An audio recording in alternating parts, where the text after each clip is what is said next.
Puerto Ricans, we play handball right now.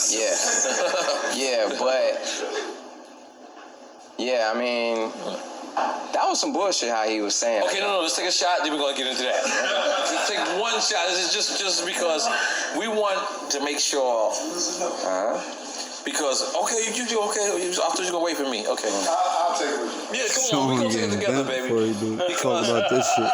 Because, I'm going to be honest. Philly, stand up. I'm a fan, right? Salute. Yeah, I already took mine. Salute. Let me take put one little ice in there. Okay, I put two. All right. Oh, I'm smoking that papaya. Yo, I gotta ask you too before we get into this. No, I gotta ask you. How often do you do this show? Too often. I can't say this while we're on camera. Okay. Because we figured it out. But hold on. No, wait. I just want to say before we get into it. Okay. And because I'm saying this from a sincere place. Mm-hmm. We be losing a lot of people. Yes. So how do you balance this shit? Because you can't just be sitting here drinking all the time. No, it's just you take care of yourself. Yeah, we try to. It's definitely a balance. Yeah, it's definitely a balance. Yes, it's definitely a balance. Okay. Yes. Follow me on Instagram. Yeah. You'll figure it out. Okay. All right, well, I don't need a follow or nothing, but let's just be clear. Okay. Well, you don't follow him on Instagram. That's funny. Who is considered a god, a guru, a person that sat here and he said one of the worst things that he ever did was sign you. Now, I'm going to be honest. After I looked at it, I analyzed it, because if you look at my facial structure, I'm thinking he hit you wrong. The best thing he we didn't catch it. So I'm actually clapping. I'm like, yo, that's so dope. I know. If you look at my face expression, you caught it last. I was supposed to wish everyone. Right. Because it don't make sense. So, two-part question. I was blown away because I didn't understand it, but I need to understand you. But then he said for some political reasons. Remember, he said. Yeah. Well, hold on. But let's just take it at a time. When you first heard that, what did you think? What was the first reaction? At first, I thought it was hilarious. Right. I thought this shit was funny. Then I took it personal. Right. I took it personal because I'm the only artist who's put out 5 albums under Good Music. Cudi left a long time ago, business-wise. You know what I'm saying? And they still clicked up and linked up, right? So I'm the only artist who put out 5 albums under Good Music. I'm the only one who put out back-to-back-to-back number ones, platinum albums, double platinum albums, platinum album. You know what I'm saying? And and by the way, being signed to Kanye is a golden opportunity. Right. It's something that he changed my life, and I love him for that.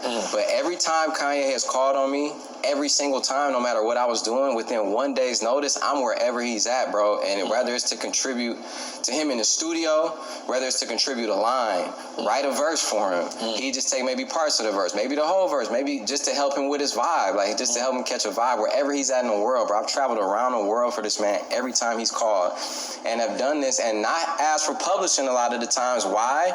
Because he gave me a golden opportunity of signing to Good Music. Right. A lot of people are signed to Good Music. I just want to keep that in mind.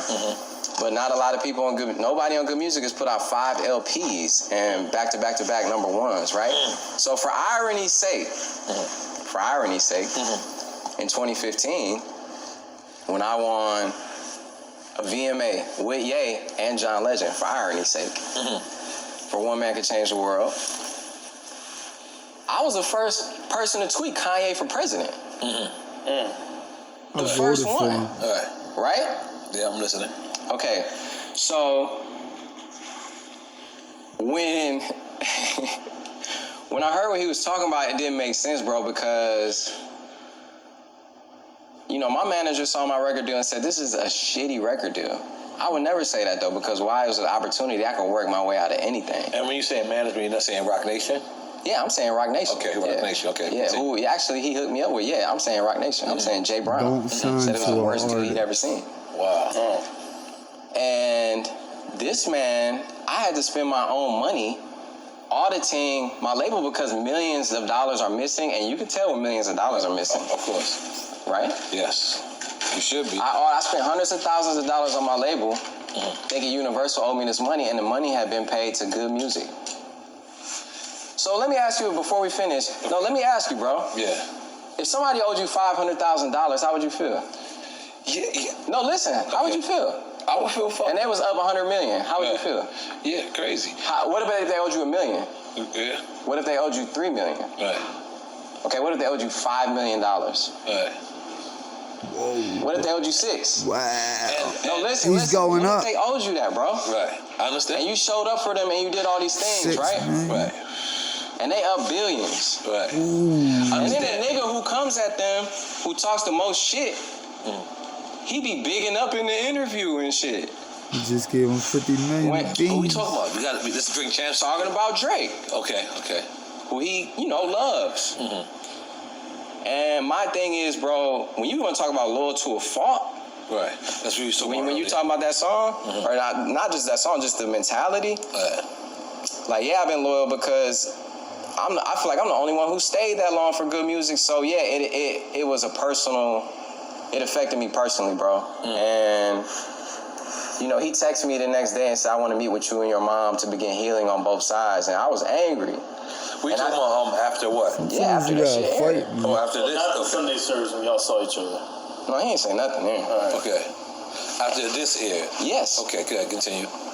And I took it too personally because it's like you publicly humiliated me when I've been down for you. Now peep this out. While he was running for president, I didn't have his contact.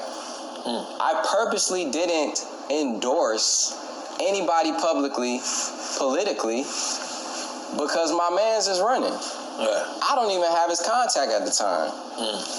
Because I'm trying to figure out other business. We got other things to talk about. Right. Where the fuck is I my don't even have his 6 million? contact at the time, but I still had enough respect. Now ain't nobody ever showed me that support. Ain't nobody ever not consider me in that way. So I'm the #1 earning artist on good music. And I didn't come out and support no Democratic Party because my man's was running. And he wasn't even on the ballots in 30-some states. I rolled in for him. Yeah. You see what I'm saying? Yeah. Philly. So when he said all that, it just had no that's why it was funny, because it just was not true. Like, I didn't come out and support no Democratic Party, bro. Like, the fuck? Maybe John Legend did, I don't know. Right.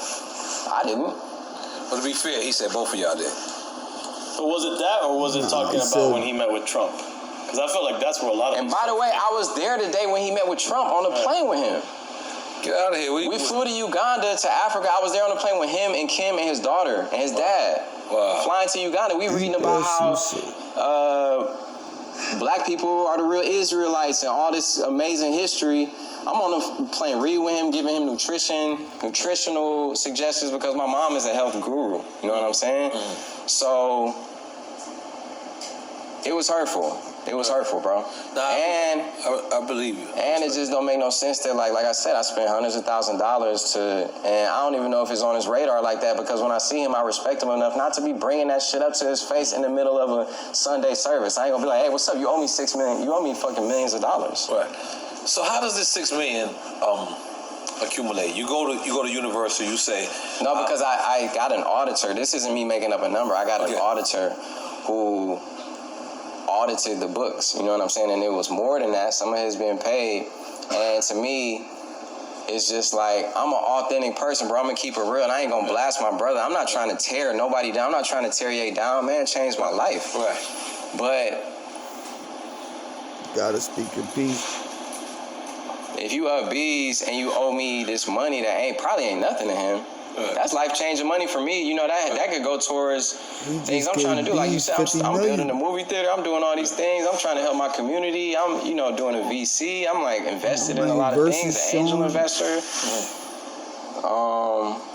It's not like it's him, it's the business. Yeah, because that's what he said. Yeah, This but was what he Shawn said. wrote And so many verses for Kanye. But at this point, I tried to allude to And that. I don't know if publishing you've checks seen the are interview. different. And I said, do you still have Big Sean signed? And what he said was, I just signed him to a bigger slave ship.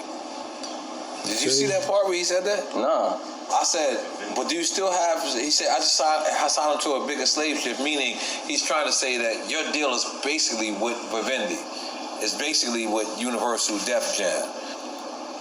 Right, that his deal's with Def Jam. Yeah, his deal's I with Def Jam. had to work my way out of my deal just now. Wow. I had to work my way out of that deal. Okay. My man, like I said, I'm not shitting on the deal. Right. It was a golden opportunity. My manager said it was the worst deal he's ever seen. Jay Brown. What I'm saying is I put at least $30 million in this man's pocket or more. Right. And he owes me money, and he's up billions. Right. Him or his company. Right. He said that the masters, he said he was going to give his artists back his masters, and it's just like, that hasn't happened yet, but that would benefit me a lot. Right. And if I was up B's, and if I was a man of my word and not just saying something to look good in that moment, like I would pay my artists their masters or at least what they worth if he's not in a position to do that, but that's just me. So let me ask you something. When you look at your contract and your lawyers speak to you, do they say that it's good music, or they say that it's good music, Def Jam, Vivendi, all of it as a conglomerate, Universal, or they saying It's good music. That's on you to answer it whichever way you want. No, it's all of them, but Right. But the one thing he said is that they paid. I don't give a fuck who it is, bro. Right. Universal paid the money that I'm owed to good music. Exactly. Okay, that's what I'm trying. So I don't give a fuck what it is. Out of a deal that I signed that was an unfair deal to me as an artist, you know what I'm saying, according to others. Right. I earned millions of dollars because I sold over 50-some million records. I was one of the top selling hip-hop artists between 2010 and 2020. I was in the top 10. Right. Sold over 50-some million records and earned a certain amount of money. Right. I worked my ass off, bro. He's in my I fucking top drove in myself his to new depression. I generation. drove my fucking self to the brink of wanting to not live, bro, because of the overworking myself. So what I'm saying is, in that time where I earned the money, I still haven't gotten this money, bro. Right. And it's not all about the money. It's not all about the money. It's a principle. It's the principle because I haven't gone in. I haven't done a 7 a.m. on brittle pat. I haven't put it in nothing. You know what I'm saying? And it's just like, I had an issue with all the respect that was being paid to somebody who publicly did that. And I know that people be like going through things, making up and all that. That's beautiful. I want to see my brothers together, but to me, I take that personal. But what made you even think to audit? Like, you was thinking money was missing? Like, I mean, that's a normal thing, though, Nick. That's a normal thing. No, it's definitely a normal thing, but I just want to say, what triggers that? What triggers that? It has to be feel like you're owed money. It has to be something that I encourage every artist who has ever gone platinum or had any type of success and something that pays out residuals Audit the record label. royalties to audit, because there's probably money there. Every time I've audited every aspect of my career, I've always You're found a check. absolutely correct, but it had to be something.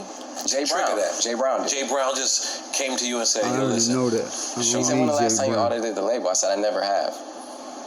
And he was like, what? Audit them. You're supposed to audit them on this royalty, on that royalty, and then all sorts of things. And then it was like, wait a minute, it's some M's missing. Wow. Yeah.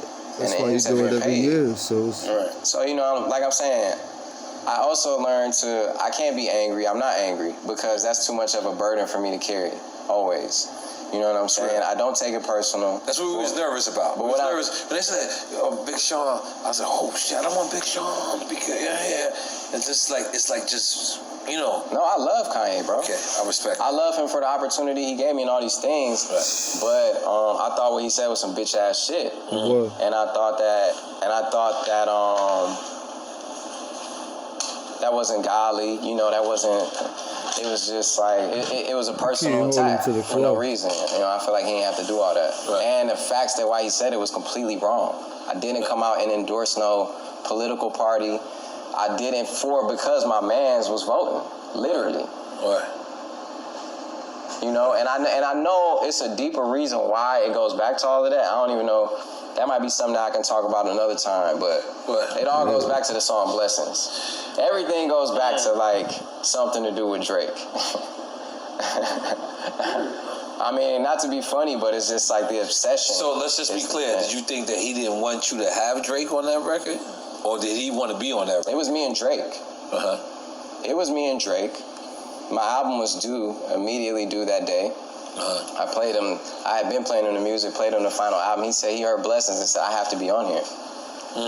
And I was like, bro, I already got you on 2 songs on my album. He hopped on 2 other songs already on Dark Sky Paradise. He was on One Man Could Change the World, and he was on All Your Fault. So that would have been 3 songs he's on the album. He's I need to be on this record. I was like, bro, my pre-order goes up tomorrow. He's like, we about to do it right now. And I helped him write his verse for the song.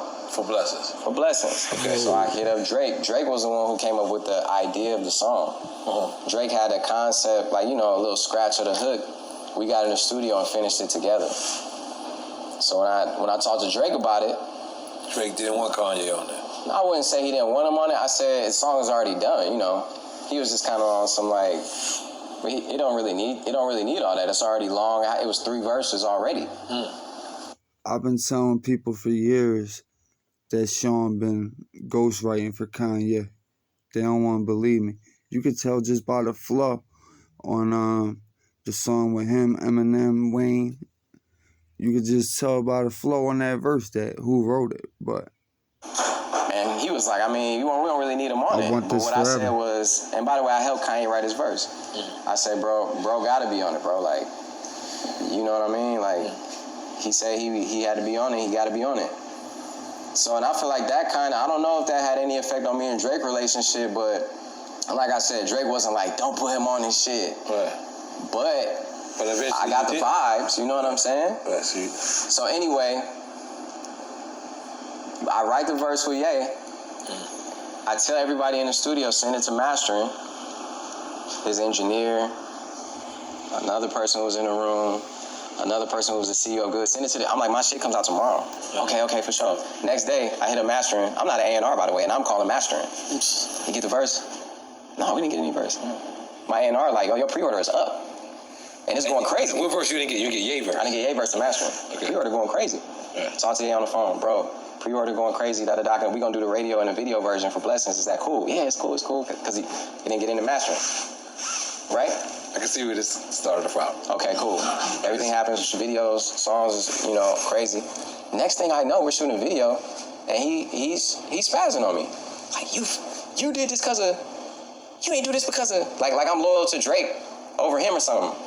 I'm like, bro, you know I helped you write your verse. I was in the studio with you. I had this conversation with him a few times, and the reason that I know it sits with him because this is the hip hop when other things would happen, people. Yo, I need Ye support on this. It always come back to this. Other people would know the story without me saying anything. How the fuck you know about, like, what? I had to pull him aside a few times and be like, yeah, you know what happened, right, with that song. Like, I helped you write your verse.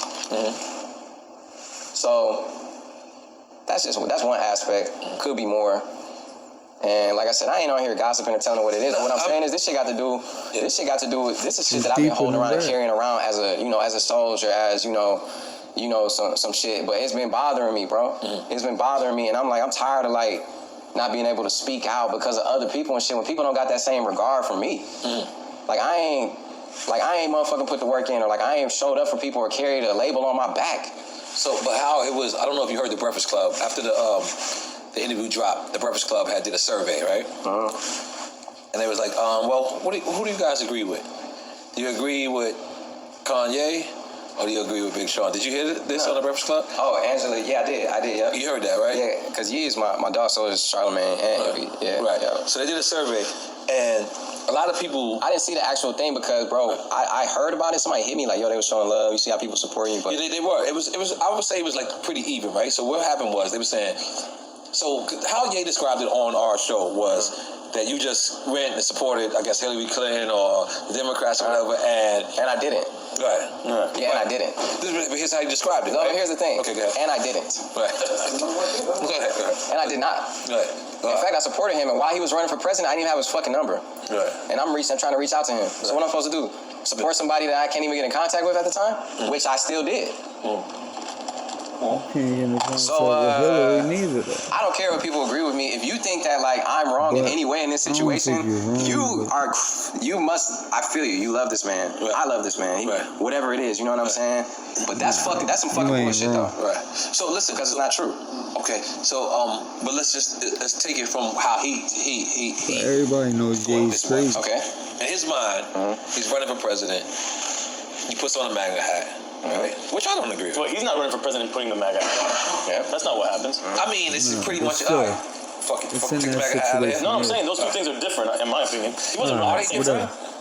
Well, he wasn't running for When he president. had on the MAGA hat, Trump. wasn't he running for president at the same time or no? It's kind of hard for me to Turned recall it those back. timelines Okay. after these 8 shots. Let's get another one. Let's get another one. Go. Everybody turned their Where- back where- where you going with it, when he though? put on the because MAGA hat. he's going to the back. I can hold it down. You gonna Everybody turned their back on him when he threw on that MAGA hat. So, as far as how I feel is on that part of stuff, as a songwriter, producer, what I feel like is Shawn don't have to own for the rest of his life just because he gave him an opportunity. That's like somebody tells you, yo, UPS is hiring, you could put me down for a reference.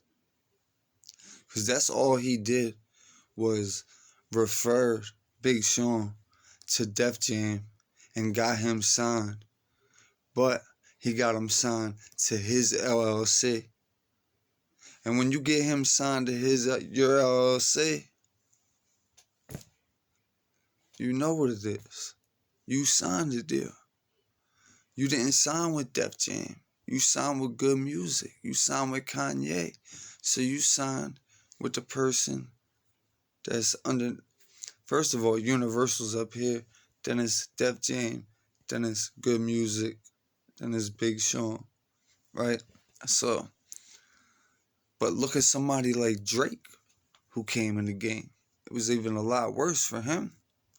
Because he first got with Jazz Prince, Jay Prince's son, who introduced him to Wayne, who then introduced him to Birdman, who then introduced him to Universal.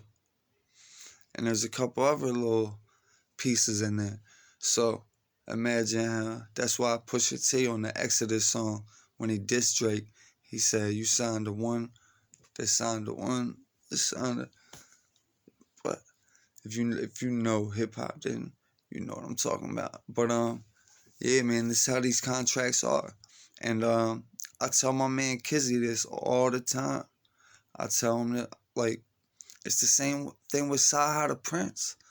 I want to know what CyHi the Prince got to say about this, because I feel as though that album, No Dope on Sundays, matter of fact, it's Sunday today, I'm going to listen to this in the whip when I'm about to go out in a minute. I feel as though that album is one of the best albums that came out that year. And it didn't get no promotion at all. If I didn't see a couple freestyles, then I wouldn't even know it dropped. So it's like, CyHi the Prince still been riding for all this time. And even on Good Friday, CyHi was the only one that didn't put out his EP. And he waited all them years and he only put out one album. So imagine you're about to put out your EP, everybody else drops on a Good Music Friday, and you're the only one on the label that don't drop, and you're writing all this man's verses. Listen to CyHi the Prince, then listen to new Kanye. You could tell who's writing. I mean, Mos Def. It's you could just tell when he's with a certain artist that's writing for him. I could tell the whole era that Big Sean was writing for him. That song I Want It Forever with Eminem and all them, I could tell that Big Sean wrote Kanye's verse on there. And without a doubt, with Drake and on there, and I guarantee Big Sean wrote that verse. There's no doubt in my mind. Think of the other verses at that time. Them Kerry Hilson songs. Yeah, that's, if you go back and listen to it, you could hear Big Sean. I think Big Sean even went as far as to record the reference song for him. And, you know, when you got the reference song, it's like, because nobody else is hearing it. So it's like you're listening to it in the car, you're listening to it nonstop.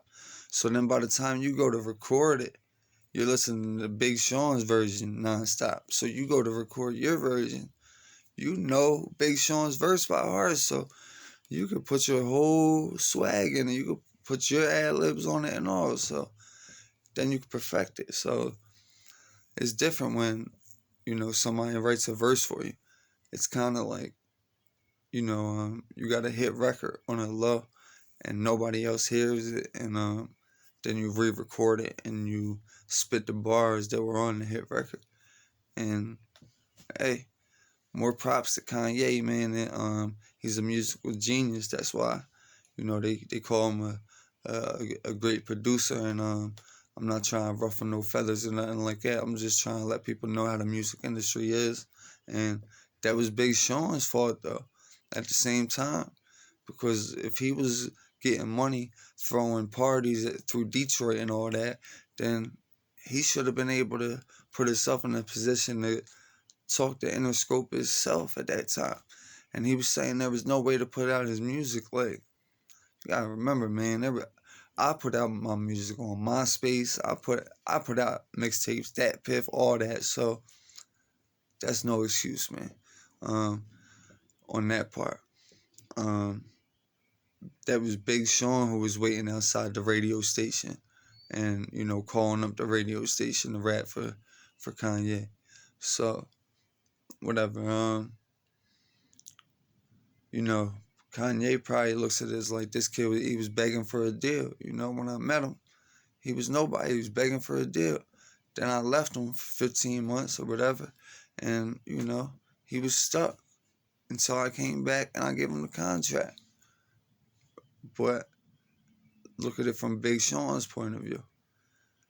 He looks at it like, I stayed down for this man, It's just a lot, man. The music industry is how it's designed. So, Q-Tip, Tribe Called Quest, said it best. Industry rule number 3080. If you don't know it, Google it.